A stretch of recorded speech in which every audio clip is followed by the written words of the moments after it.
Prime Time. From New York, Diane Sawyer. Good evening. Back in the 1960s, Black Americans were promised that this country would no longer judge people by the color of their skin. Tonight, nearly 30 years later, we bring you the results of a primetime investigation. We started this by going to the Leadership Council for Open Metropolitan Communities in Chicago. It's a group that tests for fair housing. We asked them to give us two testers trained in presenting themselves exactly the same way. Two young men who could go into white and racially mixed neighborhoods with hidden cameras to record their experiences for us. During the 2.5 weeks, at times the two men were treated equally. At times there was ambiguity. But tonight, we're going to show you some of the ways in which they were treated differently. Because this didn't happen just once or twice. It happened every single day. Meet John Cunin and Glenn Brewer. They work together at the Leadership Council. They're both from the Midwest. They went to Big Ten schools, grew up in middle-class families, even play on the same softball team. They're friends. Two young men whose lives are virtually the same in every way but one, the one you can see. A few months ago, John and Glenn agreed to pack their bags and help with our investigation. Our question: how much difference does the color of your skin make in everyday life in America? For the answer, we went to the city of St. Louis, Missouri, where the two men moved into this motel and prepared to begin a new life. You really feel that you're equal? Definitely. Yes. 1, 2, 3, 4. The twist? Every day we'll be with them to show you what happens. Set. All right. Let's do it. Let us tell you a little bit about how we're going to go about this. We're going to send John and Glenn into a variety of situations, and we're going to monitor what's going on from the van. We'll be parked outside. One of the first things John and Glenn do is take a look around the city. Go to a shopping center to pick up some things they need. John looks at some clothes. So does Glenn. They do some browsing, and right away, something catches our attention. When John walks up to this electronics counter, he gets almost instant service. But just a few minutes later, when Glenn walks up, he is ignored by not one, but two salesmen standing a few feet away. We didn't make anything of it until it happened again and again. Need some help? In the shoe department at this store, John gets instant attention and a hearty welcome. Yet when Glenn walks in just 3 minutes later, the salesman looks away. We run a stopwatch as the salesman continues to stare past Glenn. No hearty welcome for him. I was standing there and standing there and standing there. And John just barely skirts the fringe of the department. The guy comes over and he's joking, he's laughing, and that did not happen for me. Even when the two men stroll into a nearby car dealership, Glenn walks up to a new car right in front of the showroom window. Once again, we run the clock. I walked around the car, kicked the tires, looked under the rear at the muffler. It seemed an enormous amount of time to me to stand there and wait for me to spend my money. So you're clear that they knew you were there?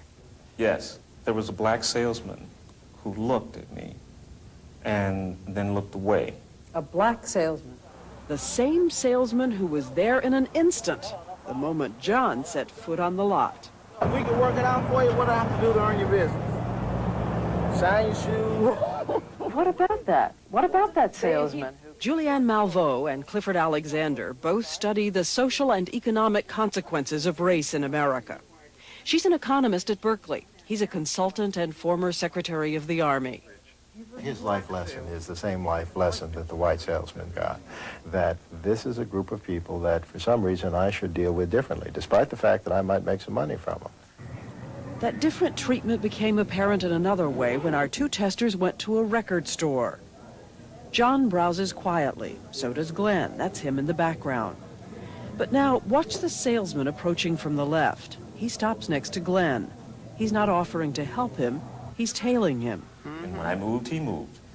And I think after about the second or third time when that happened, it suddenly dawned on me. He is there strictly to follow me around. I was surprised to see him trailing Glenn in the shop because he wasn't trailing me.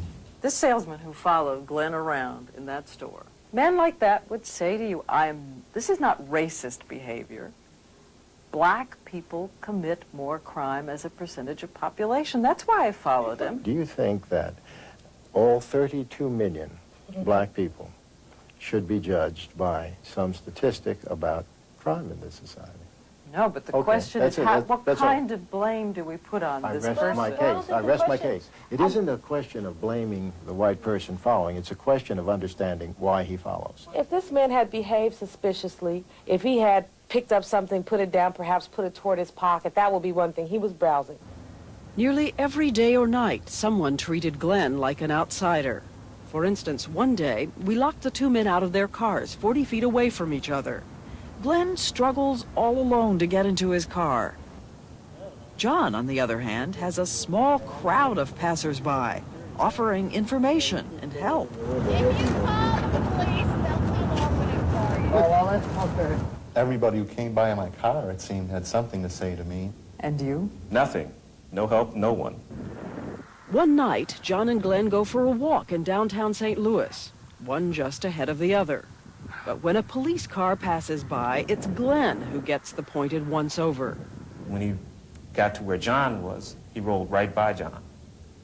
But he stopped, leaned out the window, just to inspect you. Yes. And on another night, walking on a residential street in white South St. Louis, a truck slows down next to Glenn. Our microphone picks up the man leaning out and telling Glenn he's in the wrong neighborhood. Hey. The implication there was we were not where we were supposed to be. Which is in the north part of St. Louis, as far as he was concerned. Yes. So you're constantly doing this calculus of what am I going to do about this? Am I going to tell him to shove it? Am I just going to walk on by? Do I have the time, the energy? What is the cumulative effect of it? How bad is this day in and day out? It's the harmless kind of racism that if you accuse someone of it, they would say, but gee, that's not cross-burning, and yet it still grinds exceedingly small. Every day, John and Glenn keep diaries, and the grinding is clear when we stop to ask about those impressions. You think you could make it here? No problem? Yeah, I think that I could make it here and set up here if I wanted. Knowing what has happened to me, I think I would be fairly discouraged. At this point already. Yes. An emotional price is one thing. It's still another when the price is money out of your pocket. At a car dealership, John was told he could get a car for almost nothing down. Financing available? Glenn's told he'll need at least $2,000 down. Was it just a fluke? They try a second lot. They decide to ask about the same red convertible with the same salesman. First, how much of a down payment will be needed? What do they usually ask down?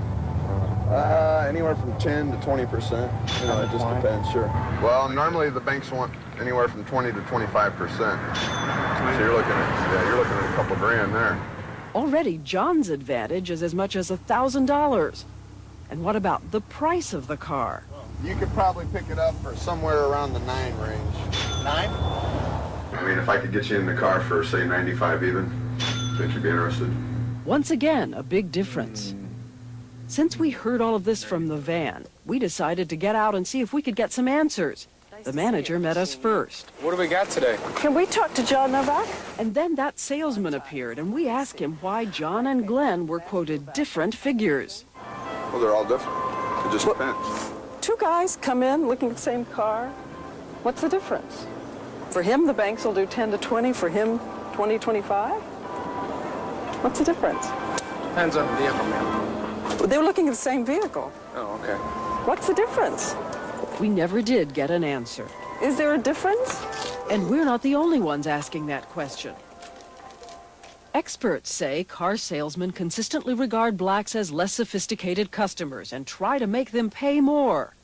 The result, according to a national study, black Americans pay twice the markup that whites do, at a cost of more than $150 million a year.